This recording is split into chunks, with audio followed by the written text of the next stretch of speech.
Hello friends, good morning. Today let us start new topic on page number 35. Topic's name is nothing but 1.4 pillars of democracy. Democracy is nothing but one kind of administration by the people for the people is called as democracy. तर ज्याला आपण लोकांनी लोकांसाठी चालवलेलं राज्य त्याला म्हणतात लोकशाही राज्य. आणि आपली भारतीय लोकशाही जी आहे ती संपूर्ण जगभरामध्ये अतिशय प्रसिद्ध आहे. त्याला आपण संसदीय लोकशाही असं म्हणतो. आणि ह्या संसदीय लोकशाहीचे जे पिलार्स आहेत ज्याला आपण खांब म्हणतो ते कशा पद्धतीने आहे तर लोकशाहीचे हे खांब जे आहेत त्याविषयीचं वर्णन ह्या पाठ्यांशामध्ये आहे. अतिशय सुंदर टॉपिक आहे आणि बघूया आपण तर लोकशाहीचे नेमके कोणते पिलार्स आहेत. तर डेमोक्रेसी म्हणजे काय आणि कशी असते त्याचं वर्णन ह्या टॉपिकमध्ये आलेलं आहे ते आपण बघूया. Let us start with ice breakers activity. Part number first, discuss with your partner and choose the correct alternative. तर आपल्याला एक पर्याय निवडायचा आहे आणि काय पर्याय आहे तो बघूया आपण. Government of the people, by the people and for the people shall not perish from the earth. This famous statement is made by. तर गव्हर्नमेंट ऑफ द पीपल लोकांचं सरकार, बाय द पीपल लोकांनी निवडलेलं, फॉर द पीपल लोकांसाठी निवडलेलं, shall not perish, perish means destroy. तर अशा प्रकारचं सरकार हे कधीही ह्या भूतलावरनं नष्ट होऊ शकत नाही. तर हे अतिशय प्रसिद्ध वाक्य कोणाचं आहे? Mahatma Gandhi, Nelson Mandela, Abraham Lincoln, Dalai Lama. तर the famous statement government of the people, by the people and for the people shall not perish from the earth is the statement of Abraham Lincoln. तर हे वाक्य अब्राहम लिंकन यांचं वाक्य आहे की जे who was the president of America, भूतपूर्व अध्यक्ष अमेरिकेचे अब्राहम लिंकन यांचं ते प्रसिद्ध असं वाक्य आहे. Second, a system where the government is elected and ruled by the people is called. A system where the government is elected अशी एक प्रकारची पद्धत की ज्या ठिकाणी सरकार हे निवडलं जातं अँड रूल बाय पीपल आणि लोकांकडून त्याच्या म्हणजे लोकांनी निवडलेलं सरकार की जे लोकशाही आपण त्याला म्हणतो कॉल्ड. त्याला म्हणतात number 1 A bureaucracy, number 2 aristocracy, number 3 or C democracy and number 4 D autocracy. तर ब्युरोक्रसीला मराठीमध्ये म्हणतात गव्हर्नमेंट बाय पेड ऑफिशियल, ज्याला आपण नोकरशाही असं म्हणतो. ॲरिस्टोक्रसी त्यानंतर याला म्हणतात गव्हर्नमेंट बाय बेस्ट सिटिजन, ज्याला आपण अमीर उमराव लोकांचं सरकार त्याला म्हणतात ॲरिस्टोक्रसी, की जे अमीर उमराव श्रीमंत लोक पूर्वीचे राजराजवाडे जे आहेत ते चालवायचे त्याला म्हणायचं ॲरिस्टोक्रसी जी होती. तर ती आता पूर्णतः इतिहासमा झालेली आहे, काही ठिकाणी अजून पण आहे. डेमोक्रेसीचा अर्थ होतो लोकशाही आणि ॲटोक्रसीचा अर्थ होतो a government by individual with unlimited power. तर government by individual with unlimited power की अशा प्रकारचं सरकार की की जे अनियंत्रित राज्यकारभार करणारं एकतंत्री ज्याला म्हणतो आपण, हम करे सो कायदा, त्याला हुकुमशाही असं सुद्धा म्हणतात, त्याला म्हणतात ॲटोक्रसी. तर a system where the government is elected and ruled by the people is called as democracy. तर ही लोकशाहीची व्याख्या आहे. A democratic country is govern by its military. हा जो लोकशाही देश आहे हा याच्यावर जो अंमल असतो तो कोणाचा असतो? कोण गव्हर्न करतं? Military, police, politicians, constitution. Military म्हणजे लष्कर, पोलीस, पॉलिटिशियन म्हणजे राजकारणी आणि कॉन्स्टिट्यूशनचा अर्थ होतो राज्यघटना. तर अगदी बरोबर आहे. या ठिकाणी राज्यघटनेच्या माध्यमातून त्या ठिकाणी ही लोकशाही जी आहे तिचं नियंत्रण जे आहे, शेवटी आपल्याकडे राज्यघटना आहे, आपल्याकडे राज्यघटनेच्या माध्यमातून त्या ठिकाणी हे जो लोकशाही जी आहे ती संसदीय लोकशाही आपल्याकडे आहे ती चालवली जाते. त्यानंतर आहे The trinity of democracy comprises three principles. The trinity, ट्रिनिटीचा अर्थ आहे तीन, त्याला म्हणतात ट्रिनिटी, त्याला म्हणतात तीन. तर ग्रुप ऑफ थ्री, त्याला आपण त्रिमिती असं म्हणतो, trinity, the group of three. The trinity of democracy comprises means consist of, समावेश असणे या अर्थाने, comprises three principles, complete the web to show the trinity of democracy. तर अशा हा जो वेब डायग्राम आपली आहे ती आपल्याला पूर्ण करायची आहे. Complete the web to show the trinity of democracy. तर ह्या लोकशाहीचे हे जे तीन खांब आहेत, त्रिमिती ही जी आहे ती आपल्याला सांगायची आहे. तर ती आहे लिबर्टी, ज्याला आपण म्हणतो स्वातंत्र्य, नंतर इक्वॅलिटी, त्याला आपण म्हणतो समानता, आणि नंतर आहे फ्रॅटर्निटी, ज्याला आपण म्हणतो बंधुता.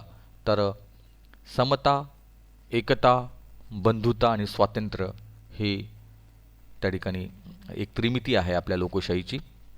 स्वातंत्र्य, समता आणि बंधुत्व हे त्या ठिकाणी आहे, फ्रॅटर्निटी, लिबर्टी आणि equality.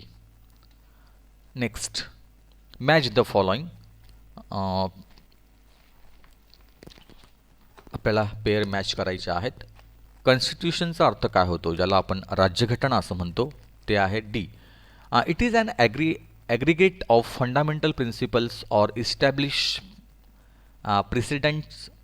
precedents that constitute the legal basis of a polity, organization or other type of entity and commonly determine how that entity is to be governed.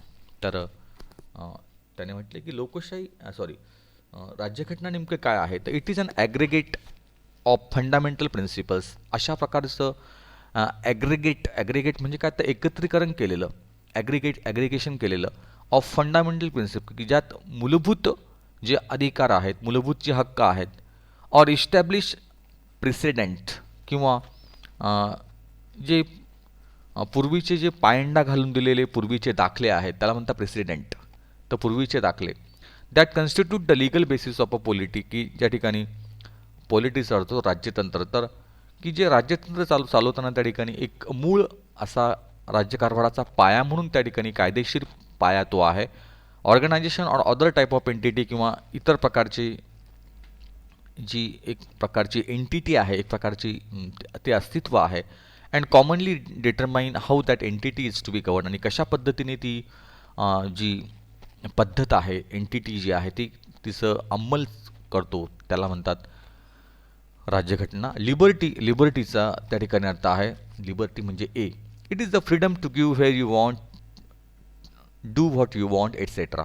तर हे अशा प्रकारचं लिबर्टीचा अर्थ होतो स्वातंत्र्य, की अशा प्रकारचं फ्रीडम की जे आपल्याला हवं असतं आणि आपण केव्हाही त्याचा उपभोग घेऊ शकतो. आपल्याकडे व्यक्ती स्वातंत्र्य आहे, विचार स्वातंत्र्य आहे, संचार स्वातंत्र्य आहे, तर असे अनेक प्रकारचे स्वातंत्र्य आपल्याकडे आहे.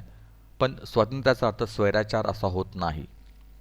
पुढे आहे इक्वॅलिटी. इक्वॅलिटीचा अर्थ होतो समानता, ज्याला म्हणतो इक्वॅलिटी. तर त्यासाठी आहे B. It is the state of being equal especially in status, rights or opportunities. तर हे अशा प्रकारचं एक तत्व आहे की जे समानता जे आहे, especially in status, rights or opportunity, तर कुठल्याही बाबतीत अधिकार असतील किंवा संधी असेल, या बाबतीत समानता असते, समानतेची संधी आहे, किंवा आपल्या व्यक्ती अधिकाराची एक समानता आपल्याकडे आहे, त्याला म्हणता इक्वॅलिटी. आणि फ्रॅटर्निटीचा अर्थ होतो C. It is the sense of common brotherhood, त्याला म्हणतो आपण बंधुता. बंधुत्व जे आहे म्हणजे बंधुत्व याचाच अर्थ आपण एकमेकांचे भाऊबंद आहोत, या अर्थाने आपण एकमेकांशी एक घनिष्ठ पद्धतीने आपण एकरूप झालेलं आहोत. ते बंधुत्व आपण जपतो, एकमेकांशी आपण सहकार्याची भावना असते, सहानुभूती असते, आणि अशा प्रकारे एक मानवतावादी दृष्टिकोन आपण जपत असतो. तर ह्या ठिकाणी आहे. Next, pillars form a support for concrete building. तर पिलार्स जे असतात, ज्याला आपण पिलर म्हणतो, तर हे पिलार्स किंवा ज्याला आपण खांब असं म्हणतो, ज्याला आपण बीम असं म्हणूया, अशा प्रकारचा एक सपोर्ट असतो. Pillars form a support for concrete building. तर कुठलीही एखादी कॉन्क्रीट बिल्डिंग जर उभारायची असेल तर अशा प्रकारचे पिलार्स जे असतात, खांब जे असतात, ते सपोर्ट करतात.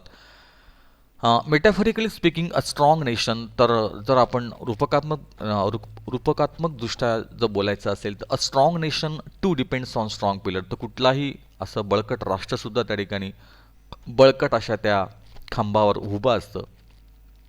Discuss with your partner and explain the pillars of democratic nation. तर अशा प्रकारचे आपल्याला चर्चा करायची आहे की कुठल्याही लोकशाही देशाचे कोणते खांब असतात. Make a list of obstacles that are a threat to the progress of a nation. तर make a list of obstacles, ऑब्स्टॅकल्सचा अर्थ होतो समस्या, अडचणी, अडथळे.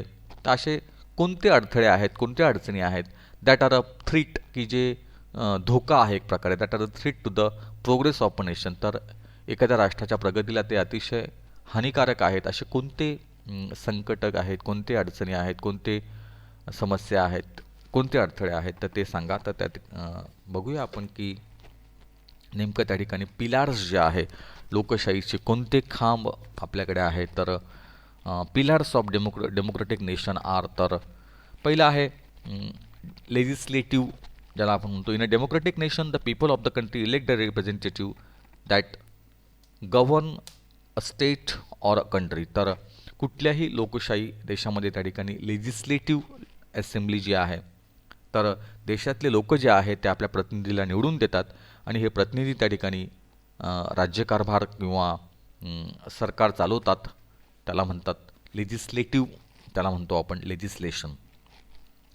एक्झिक्युटिव्हचा अर्थ आहे, एक्झिक्युटिव्ज असतात. Executive as the name suggest are in charge of putting the laws made by the legislative in effect. तर अशा प्रकारे कुठल्याही पद्धतीने केलेले कायदे जे असतात, सरकारी कायदे, त्यांची अंमलबजावणी करण्याचं काम त्या ठिकाणी हे जे अधिकारी वर्ग असतात, एक्झिक्युटिव्ज असतात, ते करतात. ज्युडिशरी त्या ठिकाणी आहे, ज्याला आपण न्यायव्यवस्था असतो म्हणतो ज्युडिशियरी, हा सुद्धा एक खांब आहे. The job of the judiciary is to keep a check on the laws made by the legislative and their execution or fulfillment by the executives without disturbing the fundamental rights of the citizens of the country. तर न्यायव्यवस्था जी आहे ती कायदे त्या ठिकाणी राबवण्याचं काम आपल्या अधिकाऱ्यांच्या माध्यमातून ती करते आणि अशा प्रकारची ती व्यवस्था असते. त्यानंतर प्रेस जी आहे, ज्याला आपण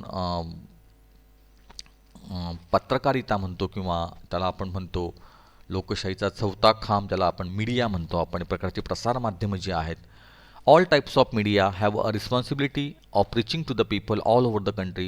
The works of the legislatives and the executives and their basic duty is to be unbiased. तर निपक्षपातीपणे काम करण्याचं काम त्यांनी करायला पाहिजे. अशा प्रकारचं प्रसारमाध्यम ज्याला म्हणतो आपण, त्याला आपण मीडिया असं म्हणतो. त्यामध्ये तुमचं प्रिंट मीडिया येतो, इलेक्ट्रॉनिक मीडिया येतो आणि या पद्धतीने त्या ठिकाणी छपाई माध्यम आणि लिखित माध्यम, त्या माध्यमातून त्या ठिकाणी अशा प्रकारचे हे चार खांब जे आपल्या लोकशाही गणराज्याचे आहेत त्या ठिकाणी, ज्याला आपण म्हणतो लेजिस्लेटिव्ज, त्यानंतर एक्झिक्युटिव्ज, त्यानंतर ज्युडिशियरी, त्यानंतर प्रेस, त्यालाच आपण त्या ठिकाणी म्हणूया लोकसभा, राज्यसभा.